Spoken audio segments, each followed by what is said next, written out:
Two legs of the Triple Crown in the books, but another one to come. The Belmont Stakes. This is our In the Money Media segment about our top five for the Belmont Stakes. PTF here with JK once again. And let's dive right into this list, JK, starting with the horse that won the Preakness, Seize the Gray. I would imagine Dwayne Lucas, if this horse comes out of the race the way it appears like he has, is going to be competing in 3 weeks' time. You tipped your hand in our Preakness review video of what you think of his chances here. But for purposes of our top five, I still think he belongs in the top five. He is a classic winner. What do you think of Seize the Gray moving forward?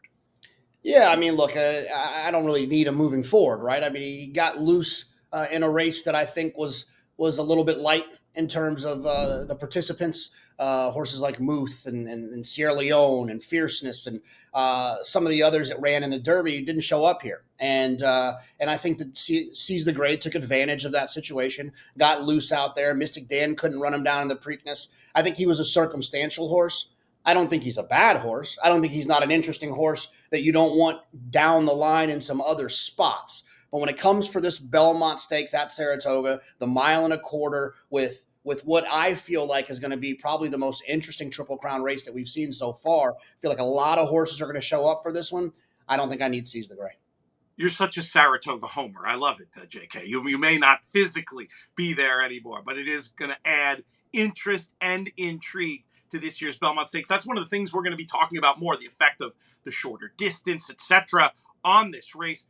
If you want to hear all the analysis we have, make sure you subscribe to our YouTube channel, click the notifications, and also check us out on podcasts. If you're finding us on YouTube and you like this stuff and want to go down the rabbit hole even more, subscribe to the In the Money Players podcast wherever you get your podcasts. Let's move on to number 4. We'll go to another classic winner, the Derby winner, Mystik Dan. I thought this horse ran well enough in the Preakness. There was that super exciting moment where he came off the rail and looked like he was going to make this bold run. As it turned out, with that candy soft trip, Seize the Gray had more than enough to hold him and never really let him get to his throat or anything like that. But it was an exciting run. I can argue he was a little bit against the flow here. He's sharp. He ran 100 in the Derby. That's about that. That is the same figure Seize the Gray got on Preakness Day. They'll both be coming back for their third race in 5 weeks. Do you think Mystik Dan might be able to turn the tables on Seize the Gray? And do you think he's good enough to possibly win the Belmont Stakes at Saratoga?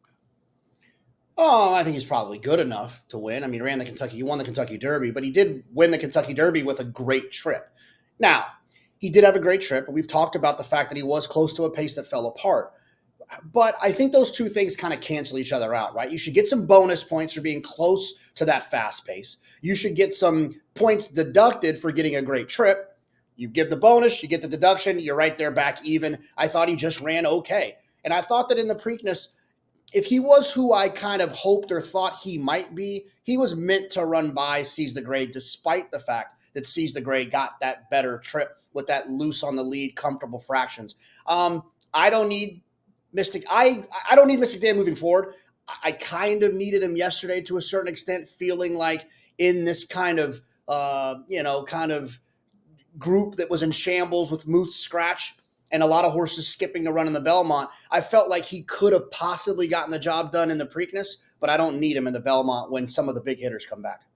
You made a point running into this race about Derby winners being overbet in the Preakness. I wonder if that's a trend that doesn't hold as much anymore. It felt to me like the crowd didn't want to reluctantly made Mystik Dan the favorite. I feel like that's the second year in a row. I could almost argue the Derby winner was value heading into the Preakness, even though neither of them won. What do you think about that idea? Was Mystik Dan overbet yesterday, or was his almost bettable favorite price part of the reason you liked him a little in that spot? No, I mean, I think that hindsight's 20/20. So I don't want to sound like I'm smart for saying this, but I think he was overbet based on the way that he ran. Right? I mean, he had dead aim at a horse that didn't run that fast in the Pat Day Mile on Derby Day, who got loose on the lead. He had dead aim, and he got a pretty good trip yesterday, sitting in saving ground all the way around there and behind those, not too far back, and he never ran by him. So to me, he was a little bit overbet, considering the fact that, he didn't run by the horse, right? I can argue it either way. We'll save that one for a longer podcast discussion down the line when he comes back. We're going to have a lot of stuff heading into the Belmont Stakes and the supporting card and that whole little racing festival we're going to have up there in Saratoga. Let's move to number 3 on the list. This is Antiquarian, horse that made his mark with a good run in the Peter Pan Stakes last weekend, a race that has been used as a springboard to Belmont Stakes glory in the past. How serious of a contender is Antiquarian? His speed figure isn't that far behind the ones we've seen from the two we've talked about so far. Yeah, I think he's interesting, right? I mean, when you have a horse who's run well in the Peter Pan, typically that takes place on the racetrack that the Belmont is then going to take place on. That's a little bit different this year with the Peter Pan being run at Aqueduct and the Belmont being run at Saratoga. You don't have that same synergy in terms of the surface. But Tonalist did it the right way. You have a horse in Antiquarian who ran fast enough that he could take another step forward. Not one that I like him fairly. I like him more with the upside than I do possibly the two classic winners so far, Seize the Gray and Mystik Dan. But I think the top two horses that we're going to talk about, and we'll see who else shows up, I think I might prefer them more, but he definitely deserves to be on this list. For many people, Antiquarian will be the other Pletcher because we've got the 2-year-old champion, the Derby favorite, pointing to this race. Fierceness. He's been the ultimate boom or bust horse so far. The simplistic analysis would say good race, bad race. It's time for the good race. I'll say this. It's still undoubtedly true that his best race is just faster than what we've seen from any others in this generation. For me, I can't decide if I'm going to just go with the numbers or if I'm going to say this is a case of once bitten, twice shy. But if this is another coin flip and he's 50-50 to run his good race, he might even offer some value in this spot. Where do you stand with Fierceness?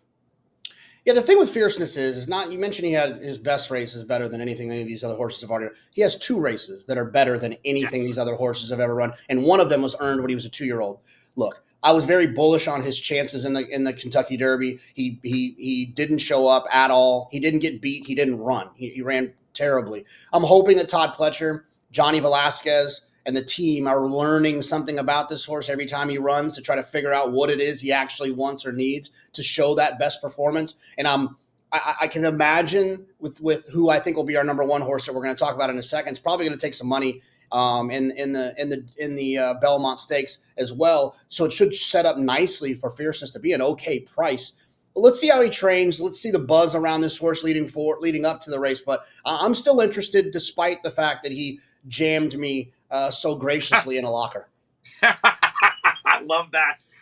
Your comments have been mischaracterized about Fierceness going into the Preakness. There was never a line from you that he couldn't warm up Triple Crown winners. But what you did say was you had more confidence in him heading into the Derby than you did for Pharaoh or Justify. How has that confidence level changed as you approach his next start? Well, I mean, I think the one thing that's different about Fierceness and those other two, Justify and American Pharaoh, is although he has 2 races that were faster than anything they ever ran in their 6 Triple Crown races, they were consistent. They showed up all the time, and they never threw pie in your face. They always just kind of ran their race. American Pharaoh's, worst race, I guess, was the Travers, but honestly, it was one of his best races. He ran extremely well. He just got beat that day. So, I think that's probably the big difference between those 2 horses and Fierceness. And I think the point that I was attempting to make was that if he had run faster races than they had run, which I thought was an interesting thing when you're trying to understand if you have a special horse or not. And he might be special in ability. He might be special sometimes, but he seems to have something going on up here that has been a little bit of a problem for him. So we'll see what he does. We'll see how he shows back up. But, in Todd, we trust. I think Todd will try to get him going back in the right direction. Pletcher obviously has such a great record with taking these horses from the Derby and bringing them back. So that is a feather in the cap of both Antiquarian and Fierceness. We'll talk about them and their chances and the form of the Pletcher barn, which right now isn't that good, but maybe in 3 weeks' time, he's heating up. He's winning everything. Maybe that's going to affect our ultimate decision in this. We will have a Belmont Stakes final answer show as we get much closer to it. Great explanation there about consistency. I do think it's something that sometimes is underrated when I sit down and make my guesses of numbers that a horse is going to run. What can get lost in that sometimes is that ability figure you put down for a horse, how confident you are in it. That's something worth tracking as well, to maybe try to keep I don't regret betting Fierceness at all. I still do believe it was 3-1 on a coin flip, but maybe I didn't need to bet quite as much on a horse with that level of inconsistency. Honorable mentions, horses we think might show up. There is some early talk that Catching Freedom might show up here. Doesn't seem like a huge Brad Cox move to do that, but if he did, he'd have to be taken seriously. You and I think, maybe disagree a little about this one. I felt like he was more decidedly against the flow in the Preakness than he was in the Derby. So I'm not downgrading him as much as some. He'd be certainly an interesting horse. We'll talk about him more if he's confirmed for the field. Honor Marie sounds like a horse maybe also looking to do that time-honored move for going from the Derby. I feel like his Derby run, while it wasn't anything great, wasn't maybe as bad as I've heard some people characterize it as. He might be interesting if it looks like there's an abundance of pace in this spot. And then a huge wild card who'd be on many people's top 5 for the Belmont. I'm just keeping him out because I've heard enough horsemen say, when a horse spikes a fever, they want them walking the shed row for at least a week. That might leave them a little bit behind for this target when there's other targets for Muth down the line. Where do you stand on Muth when it comes to this? And do you have any comments on those other two before we get to our number one? Yeah, I think a healthy Muth wins the Preakness, or sets it up very nicely for Mystik Dan, in all fairness. But I also think Seize the Gray's plan probably would have been different. Yeah, I mean, Muth is interesting. If he shows back up in a couple of weeks, I think he'll definitely be dangerous and deserves to be on this list. But until we know that, we'll keep him as an honorable mention. Okay, sounds good. Let's get to number one. Should be no surprise at all. Sierra Leone, a horse that if he runs straight in the Kentucky Derby, I think we all agree, probably wins the race. But of course, this lugging isn't some accident. This, at this point, seems like part of his character. He does it pretty much every time, and it's a good way to throw away races when you get to the highest level. However, he has in his corner a trainer in Chad Brown, who I'm sure he's tried lots of things already. No surprise to him that the horse lugs in, and they haven't been able to do anything about it to this point. But I don't know. This is Chad Brown. He wins so many great races. He's such a good trainer. If he figures this out between now and then, that's why I think he deserves this number one spot on the list. What do you think about Sierra Leone?